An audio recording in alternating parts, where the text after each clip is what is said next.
Hello, welcome back to some more maths ASMR revision. This is kind of GCSE level, but maybe like foundation paper level. I am a TA, so yeah, I'm kind of doing GCSE maths with my students at the moment, so I'm kind of on it with my maths. So today we're going to be looking at perimeters, areas, and a little bit of factorizing. I can't be here long because I stupidly had a little nap. I didn't mean to. I meant to have a little lie down just for like 2 minutes and then turned into a little nap. So we've got about 15-20 minutes hopefully to go through some examples with you. So I have my little whiteboard pen. I may have to start because of aeroplanes going past every 5 seconds. Okay, I've got my whiteboard. We're going to start with perimeter. Okay, so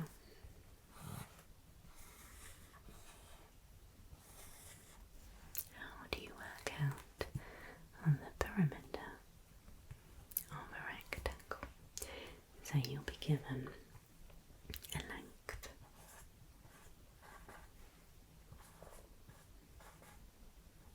and you have to work out the perimeter. I have just wiped my whiteboard, so it's still a little bit wet, so it'll get better in a minute. So here we have a length of 6 centimetres and 3 centimetres. So we would work out the perimeter by adding each length of the shape. So here we know we've got 6 centimetres plus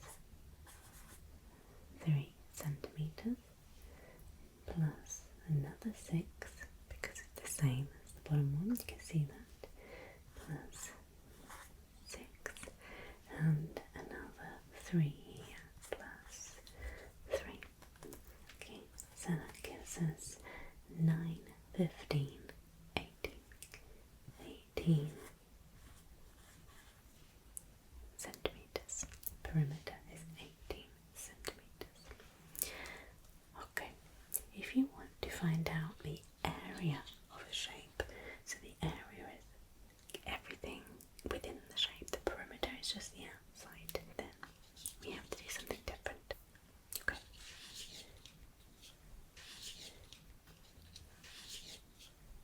Okay. Let's have another rectangle. And this time the base in this area is 10 centimetres and the height is 8 centimetres. So with a perimeter you would add all of the sides, but when it's an area you need to times the base by the height. So the base here is 10 and the height is 8. So 10 times 8 equals 80. We've been given the unit as centimetres, and because we're getting the area, it is squared. 80 centimetres squared. Okay. Now let's find the area of a triangle.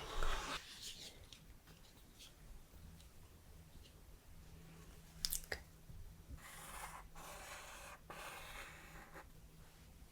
Okay, we've got a base of 10 centimetres and a height of 8 centimetres. Okay, to find the area of a triangle, we need 2 times base by height, and then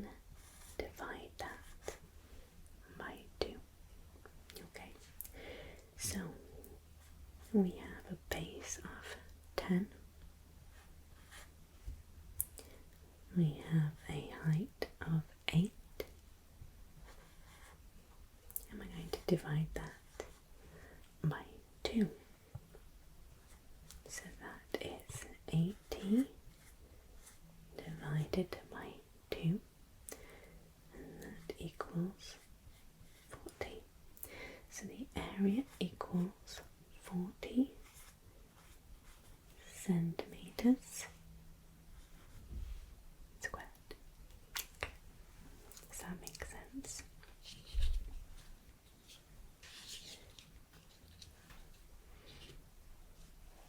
Okay.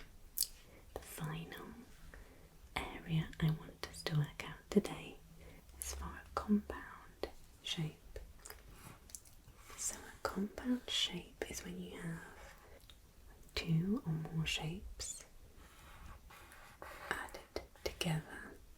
So you can cut off a portion of it and make 2 shapes. So what we need to do is essentially make it into 2 shapes. Find the area of both those shapes and then add them together. Okay, so here we've got a shape with 10 centimeters going this way. And we have 3 centimeters that way. We have 3 centimeters this way. And 3 centimeters that way. And 4 centimeters this way. So the first thing we need to do is separate this into kind of 2 shapes. So we're going to do like a little dotted line to kind of make this into one and this into one. Okay, the next thing we're going to do, we're going to call this area 1 and area 2. So let's find out the area of area 1 first. So remember, we're going to do base times height. Base times height. So the base is 10 centimeters. This is going to be it's a rectangle, so it's going to be the same length on both sides. So we have a base of 10 and we have a height of 3. 10 times 3 is 30. We've got units of centimeters and we need to square that because we've times it. So area 1 equals 30 centimeters squared. Okay, moving on to area 2. We have a base of 4 centimeters.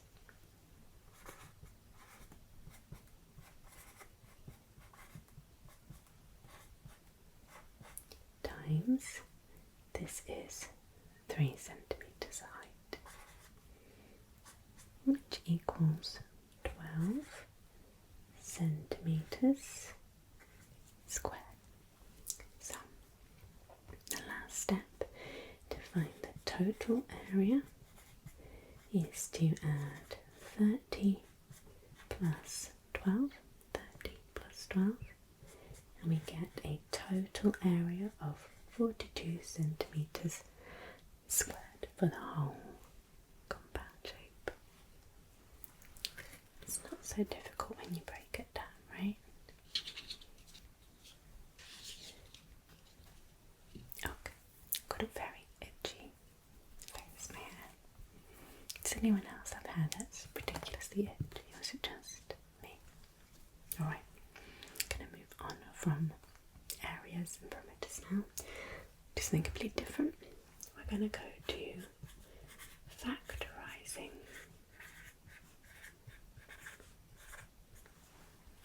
Factorizing. So we're going to have an equation. In this instance, we've got 6x plus 9, and if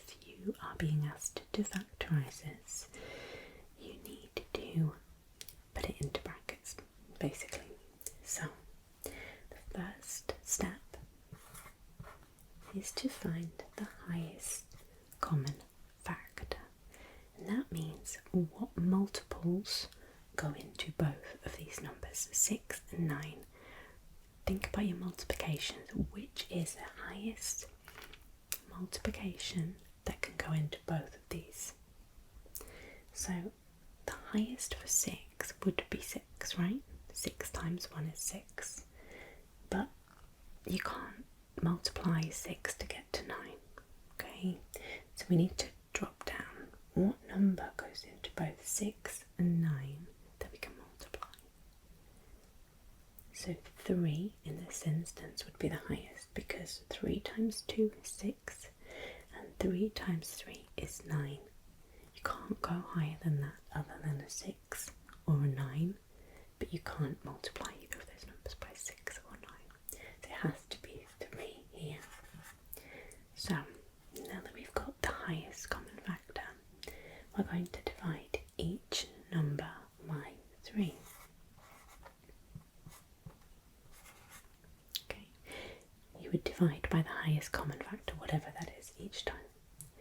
So 6x divided by 3 equals 2x, and 9 divided by 3 equals 3.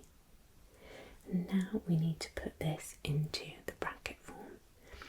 So we start with our highest common factor, 3, and then we're going to put brackets. Okay, and then we've already worked this bit out, so we're going to put 2x plus 3. Because if you work it out the other way, when you have a number outside of your brackets, you're going to times whatever is in that bracket by this number. Okay? Whenever you have a number outside of brackets, it always means times by. So if we times 3 by 2x, you get 6x. And you times 3 by 3, you're going to get the 9. So we know this is correct by working backwards, right? 3 times 2x, 6x, plus 3 times 3 is 9, 6x plus 9. The opposite way, so if you started with this here and you were told to expand the brackets, you would work backwards and you would end up with this here. Okay, so expanding brackets, you're going to turn this to this. Factorizing, you're going to turn this back into this bracket form. Okay, let's try another one.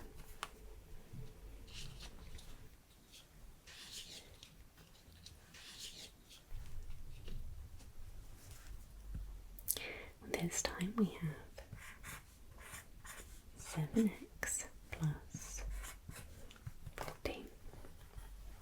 Okay, we need to find the highest common factor first. What's the highest common factor? It's going to be 7, because 7 is the highest multiple of 7, correct? And you can also multiply 7 by another number to get to 14. So here is 7. Okay. And then we need to divide both of these numbers by the highest common factor. So 7x divided by 7 becomes just x on its own. And 14 divided by 7 becomes 2. So now we need to put it into its bracket form. So we're going to start with the highest common factor, draw in the brackets, and then 7 times x becomes 7x, so we need to put x plus the 2, because 7 times 2 becomes 14. Does that make sense? So if we were going to expand brackets, we would times 7 by x to get 7x, and we times the 2 by 7 to get the 14, and we would have gone this way. Okay, we'll do one more example.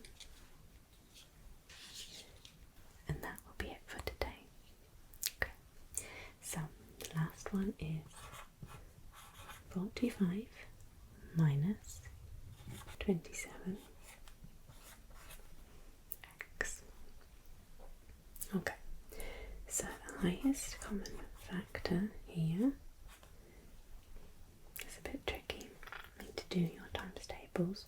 What number goes into both of these? So it's going to be 9, okay? 9 goes into both of these, and that's the highest. 10 does not go into 45, and 10 does not go into 27, etc. So we can now divide both of these by 9 for the next step. 45 divided by 9 is 5. 5 9's 45. And 27 divided by 9 equals 3. And we need to add on the x. 3x. So then we're going to take our 9 outside the brackets, and we are going to put the 5 minus 3x. We'll just make sure we're right. 9 times 5 is 45, minus 9 times 3x is 27x. So we know we've done it correctly. So I hope that made sense to you. I hope it helped, especially if you've got some mocks coming up soon. I enjoy doing these maths ones. Let me know if you'd like me to do more, and we can continue.